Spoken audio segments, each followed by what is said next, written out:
Formations within those 9 parties, which is 50% of the parties in the 18 that are represented in the National Assembly.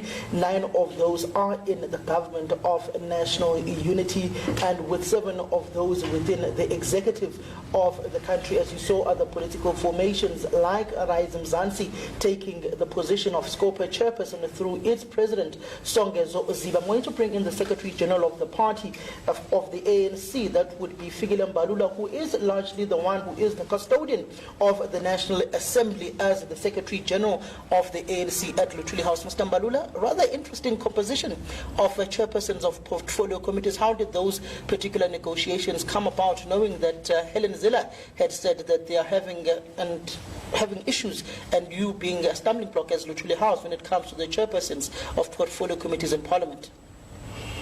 Thank you very much, and thank you for having us.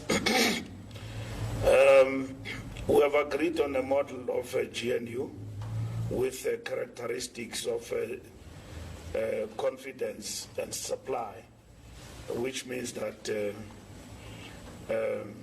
you will have agreement with political parties in relation to what must happen in the legislature, and working with them in the legislature as well, not only in the executive. So in this particular instance, we have adopted that particular model. It's uncharted waters, and it's the first time of its kind that some of the committees will go to the opposition to respect the will of the people. And in this particular instance is that where we are not in charge, political parties will take over, and that means some are also serving in the executive. They don't have the numbers to serve the executive in the executive and also serve in the committees, so they've got to double up. So it's in the main, the ANC and the DA and the Patriotic Alliance who've got and the IFP bigger numbers, and others it is 3-3, 2-2, 1-1 seat. But we're happy that we found each other. We're happy with the outcome. It's not always smooth that you agree with those that you are negotiating with on everything. How were these negotiations, particularly knowing some of the backlash you received, particularly with not understanding the statement of intent? How difficult were these negotiations, not only of the executive, but also of the formation of the portfolio committee chairpersons? The engagement with parties first is defined by a set of principles that inform your approach in terms of engagement. And what are those set of principles? Are principles, foundational principles: agree on stability, agree on constitutionalism, agree on the rule of law, agree on redress. Those are the things that we agree with, that bind us together, irrespective of ideological background. A minimum program in terms of what we want to do to achieve the result of governing the country and govern it well in terms of good governance. And we found each other with a majority of the parties in the National Assembly. And as the leading party, which got most votes, albeit with a reduced majority, we were happy to talk to everyone. And others chose not to engage, chose to engage but lay down their own red lines that they will not come to the party. So negotiations in their very nature are very difficult. We did not have to negotiate our prerogatives, that we stand for Palestine, others stand for what? We stand for land redistribution, and all of that, others don't. We did not have to negotiate that. We just have had to look at what binds us together, which means that the GNU in itself is not a melting pot. It doesn't mean when you actually participate within the GNU, you then compromise your independence, your ideological outlook, and what you stand for. So it's a question of what is good for your party in this instance. If you believe that working within the GNU at the executive level, it's your choice, it's your strategic choice, it's your tactical choice that you actually make. And then it is set to be seen going forward we will hold things together, but we understand that we participate here to serve our people, and the people first is important. And lastly, it was to look into the national interest of the country, that we are South Africans, and we as South Africa believe in a democratic process and multipartyism and constitutional democracy, and therefore we didn't have external people to come here and force us into the table. We did it our own way and our own South African way, and the bloodless election results accepted within record time. Government is up and running. Was there ever a point in time you as the ANC felt as if there was too much interference by those who are perceived as the owners of the means of production? I'm speaking about those who effectively control the South African economy. There's been an over-exaggeration about capital and those who control the means of production. It has been a political and ideological abuse, in a sense, because we in the ANC, we understand our engagement with capital is unity and struggle of the opposite. There are things we agree with capital on. We want to create jobs. It is not the public sector's primary role to create jobs. You've got to do that working with the private sector. We've got to have social compacts with the private sector. So we need capital for the development of our nation and the creation of jobs. There are things that we don't agree with them about in relation to things that impact on our sovereignty and all of that. We don't agree on things that affect maybe labor and the worker rights and all of that.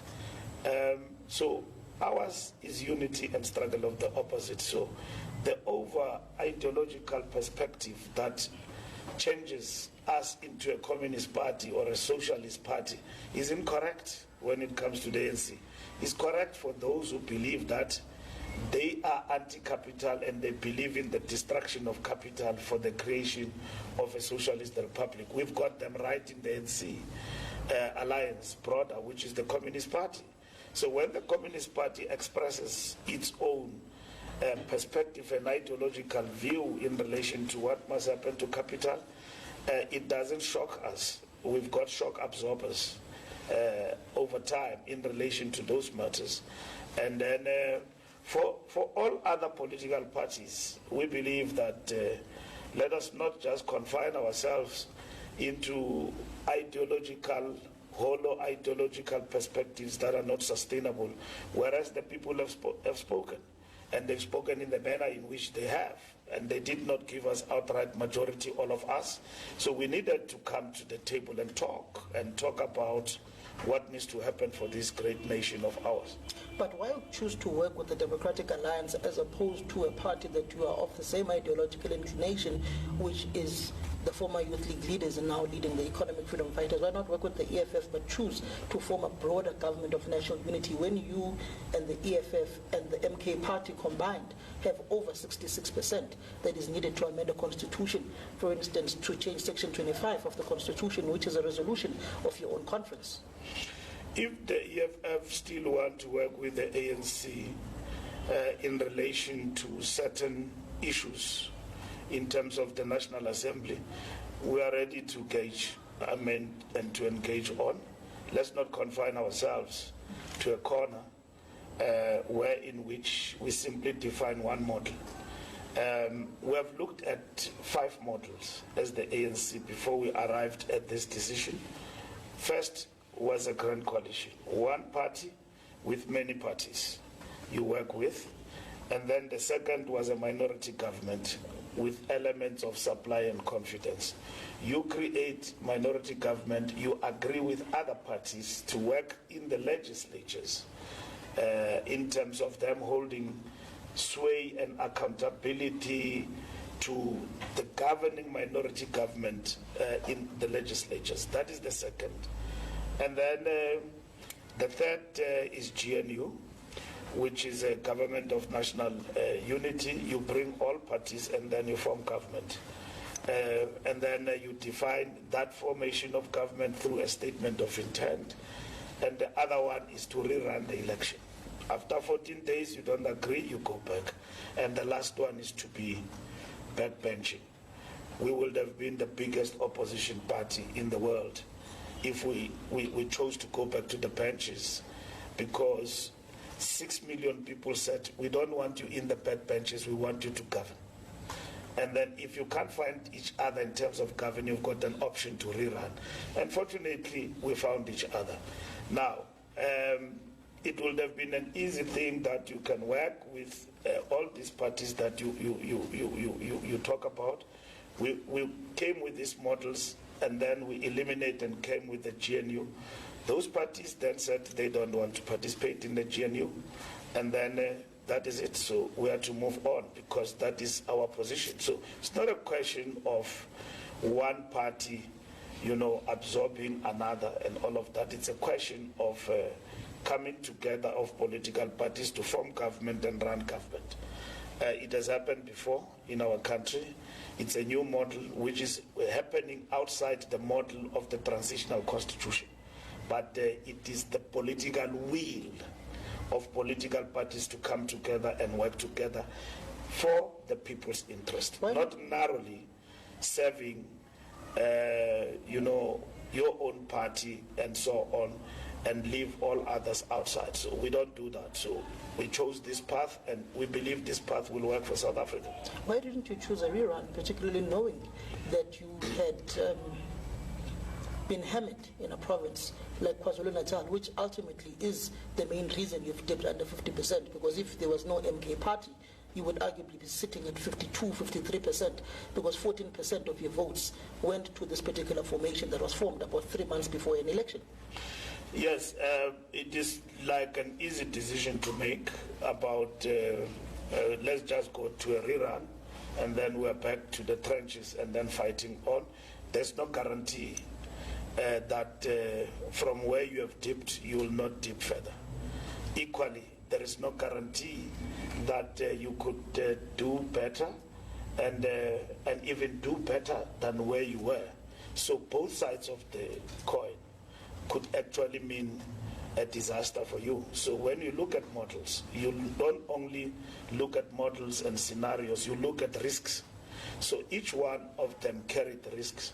But the most important one, which is the GNU, it meant that you work with everybody in the interest of the people. GNU was embraced by all South Africans, leave alone those who want to define ideological volatility and narrowly that they are left than left itself. The majority of South Africans across embraced GNU. And we believe out of GNU ourselves we will survive, because it begins to teach us a new terrain, uncharted waters, but organizationally.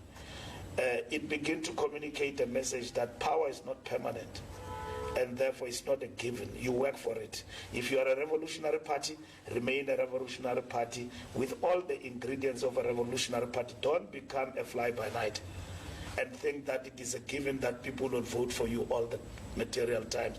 You've got to work, and work for power, and work to respect the people who put you into power.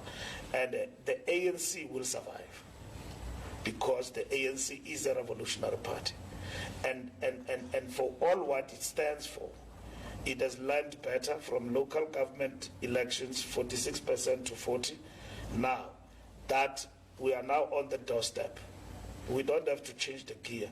Do the right things that we said we must do in relation to renewal. It's not negotiable. We now know where are the wrong apples in our party, where they were and all of that, and some of them have left in majority. But some of them will come back because they are not they've rehabilitated themselves in the process. They'll become better people when they come back. But the incorrigible will not. They will go where they belong. So there's no longer theory now. We know what we're dealing with. We have passed the era of the election, and this is the result. Dr. Gamadla said John Klopp. you voted in the ANC in support for him to be part of the Judicial Services Commission, yet you're the very same party in the last parliament that voted for his impeachment. Double standards?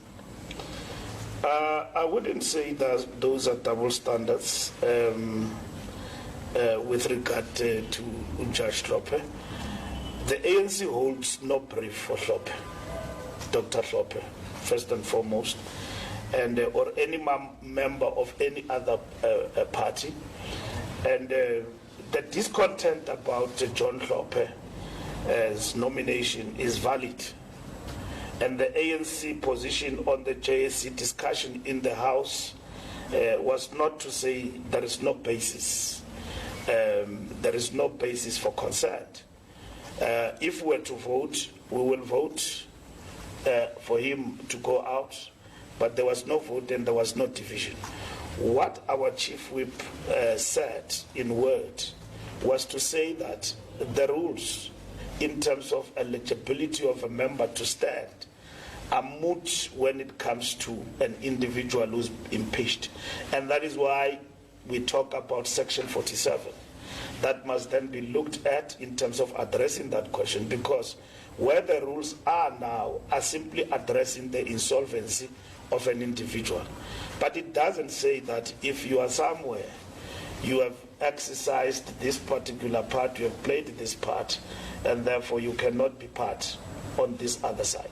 So it is on the shoulders of the parliamentarians themselves and the GNU partners to rectify this thing, and not to stand out and not do something about it. It will be an indictment if this were to be allowed. A man or a woman who was a judge and impeached and found to be on the wrong, he must now sit in a panel and judge others and question them. It is morally bankrupt and incorrect. Must be corrected by the same parliament. So our chief whip, in word, like I said, raised the issue that when it comes to impeachment, it is moot. He did not say that we agree that Hlophe must be in the bench. That will be incorrect because we discussed that with them in Parliament. I had a discussion with them, and then I said that for us it's very clear that we were part of the parties that impeached Hlophe. We can never then be the first ones who agree that it is right for him to serve. So then what do you then do now? Because Hlophe will not be in Parliament as an MP if we did not impeach him. He will simply be there in the bench, and that is why when he speaks himself, he says, I no longer want that title. I'm a doctor, I'm qualified. Whatever doctor he is, he's a doctor, and that is it, he's an MP. But we've got to deal with this lacuna in relation to our statutes in Parliament, in which we have now been visited by the Hlophe phenomenon right inside Parliament. We need to deal with that. What steps are you going to do to deal with Section 47? Members of Parliament, including our caucus, must then consider this matter and put it on the table and then address it. When are you going to put it on the table? It's a question of parties engaging among themselves and talking about it and attending to it as soon as possible. KwaZulu-Natal, were you betrayed by your own structures? It was not a betrayal. It is a political outcome in which the Zuma factor for some time in Natal has been there.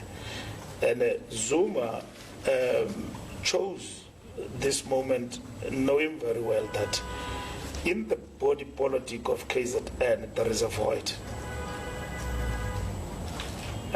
Umntwana kaphinda again passed away, and then the NFP is dead, and then is the IFP and the ANC, and the king is no more. So there's nobody in the presidency of national government who is looked upon by the constituency base of KZN as somebody they look up to at the present moment. We suffered the blows already when we did our assessment because Shembe Church spoke against us and we lost heavily. Many municipalities in KZN. This was the second one. And then the The JZ factor was a problem. The July riots and the Zuma arrest was a factor in relation to those elections. As much as there were elections that were declared and run within a short space of time, the Zuma factor has always been with us. And when Zuma now decided to take our paraphernalia and our trademark and form the party and say, I'm a double ANC member, like a double agent, don't ask me. I'm Zuma, I'm rescuing the ANC. It further polarized party members and supporters. In 2004, we registered 2/3 majority with KZN giving us between 47 and 49. I don't know if we crunched the numbers. And then we got 1 million people who voted for us when Thabo Mbeki got 2/3 majority as our president. It was 1.4 million votes. Exactly. And then we increased when Jacob Zuma came in 2009 to 2.3 million votes. 2.3 million votes voted for us, and we got 65%. When in other provinces we dropped, KZN cushioned us. JZ became the president for the first time. An election following that, we got 62%. We performed badly in all provinces. KZN cushioned us with more than 2 million again, consistent. And now with the void that is there in KZN and all the factors I've related to you, it's not a shock. You don't have to blame it on other people. JZ, Umkhonto party got support even where it did not campaign. And majority of the numbers, 2 million, came from KZN. He took some in Gauteng, in the hostels, Soweto and Alexander, and then in the eastern part of Mpumalanga, he took Umkhonto region. He became, I think, the opposition party in Mpumalanga. So that tells you a story about Jacob Zuma factor. And that is why we knew from the onset that it spells a disaster for the movement. So we never looked at the IFP in KZN as a threat. We knew that the possibility that will drop is there. And then because JZ came late, we knew that he will get the numbers. There was no doubt about it, but not to the level of 2 million numbers that he got. But nonetheless, it's not a shock because those numbers were with us when JZ was on our side. Thank you very much, the Secretary General of the ANC. Last question in 1 second. Did you ever think of walking away from the GNU negotiations when it got hot in the kitchen? No, we hold a strategic initiative. You can't move away from that. We didn't negotiate with the cap in the hand. We knew that we are not just a magnet, but we are the majority party, and we should be allowed to lead. If they don't want the arrangement of the GNU or multi-party engagement, then they can walk away, and then we can go back to the bush. Thank you. And fight it out. Thank you very much. That is the Secretary General of the ANC, Mr. Fikile Mbalula, essentially saying that they at no point felt like walking away from the GNU. They did not want to be boxed in one particular arrangement with the economic freedom fighters, which is largely unpredictable when it comes to coalition arrangements, the Democratic Alliance being a case, an example where they voted with the DA, didn't vote with the DA. You go to the IFP as well, decided to take out the IFP within municipalities in KwaZulu-Natal, in essence saying that they wanted to go for a broader government of national unity, and that the JZ factor was one of the reasons they were hammered at the polls and are under 50%.